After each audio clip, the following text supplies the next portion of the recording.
का भी तो एक मंत्री था आलमगीर, जो यहां लूट करके जिसके घरों में नोटों की गड्डियां के गरीबों के झारखंड वासियों का पैसा उसके घरों में कैसे नोट की गड्डियां उसके नौकरों और उसके परिवार के अन्य लोगों के घरों में किस रूप में पड़ी हुई थी। उत्तर प्रदेश की धरती से शहीदों की इस पावन धरा, भगवान बिरसा मुंडा की पावन धरा को प्रणाम करने के लिए और आप सबसे निवेदन करने के लिए आज आपके बीच में यहां पर उपस्थित हुआ हूं।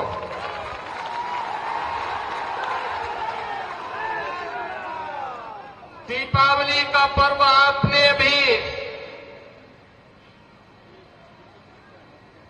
बड़े उल्लास के साथ संपन्न किया है और आज से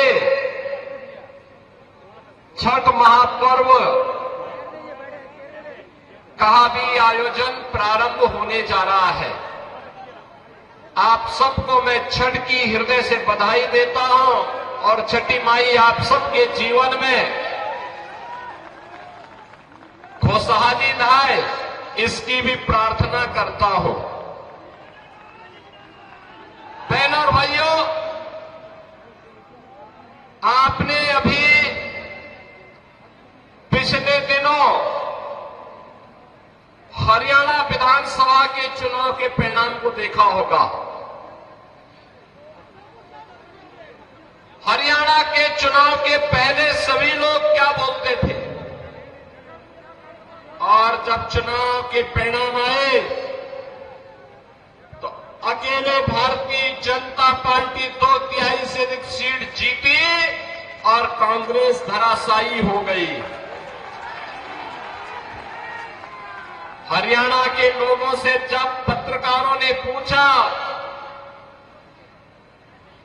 कि चुनाव के पहले तो लगता था कि कांग्रेस और उसके सहयोगी जीतेंगे,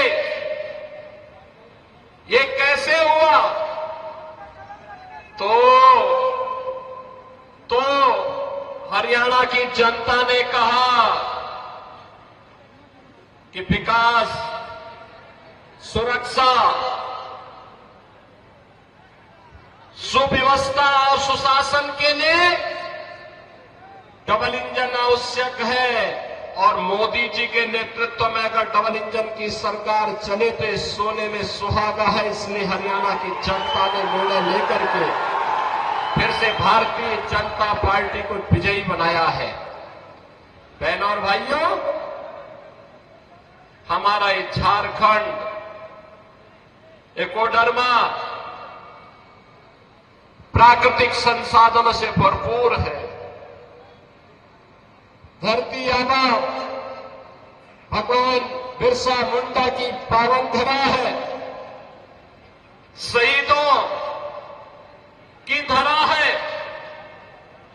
देश की आजादी के लिए अकेले कोडरमा से एक नहीं 4 हुतात्माओं ने अपना बलिदान दे करके इस देश को ब्रिटिश हुकूमत से मुक्त करने के लिए अपना योगदान दिया था।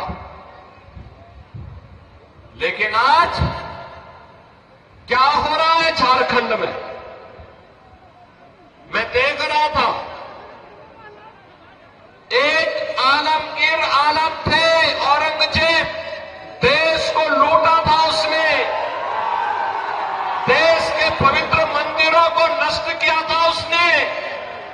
और दूसरा, झारखंड मुक्ति मोर्चा का भी तो एक मंत्री था आलमगीर, जो यहां लूट करके जिसके घरों में नोटों की गड्डियां के गरीबों के झारखंड वासियों का पैसा उसके घरों में कैसे नोट की गड्डियां उसके नौकरों और उसके परिवार के अन्य लोगों के घरों में किस रूप में पड़ी हुई थी। ये लूट का इससे दूसरा घटिया स्तर और दूसरा देखा नहीं जा सकता है। और इसीलिए मैं कहने के लिए आया हूं बहनों और भाइयों, ये चुनाव उसी विकास के नाम पर जिन लोगों ने आपको छला है, उसको जवाब देने का एक अवसर भी है। भारतीय जनता पार्टी, जहां कहीं पर भी भारतीय जनता पार्टी की सरकारें हैं, उन्होंने विकास का एक मॉडल दिया, उन्होंने विरासत का सम्मान किया। आप यही सोचिए, 1947 में देश आजाद हुआ था। कांग्रेस को देश की जनता ने शासन करने का अवसर दिया था। एक लंबे समय तक उन्होंने शासन किया था, लेकिन क्या कभी किसी ने गरीबों के लिए ईमानदारी से कोई योजना चलाई?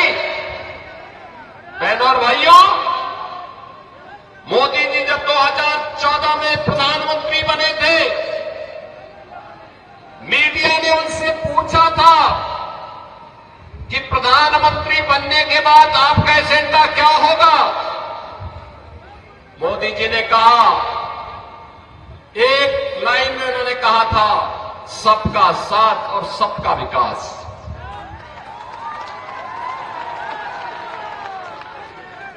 जाति, मत और मजहब के आधार पर नहीं, क्षेत्र और भाषा के आधार पर नहीं, बल्कि हर गांव का विकास होगा, हर नगर का विकास होगा।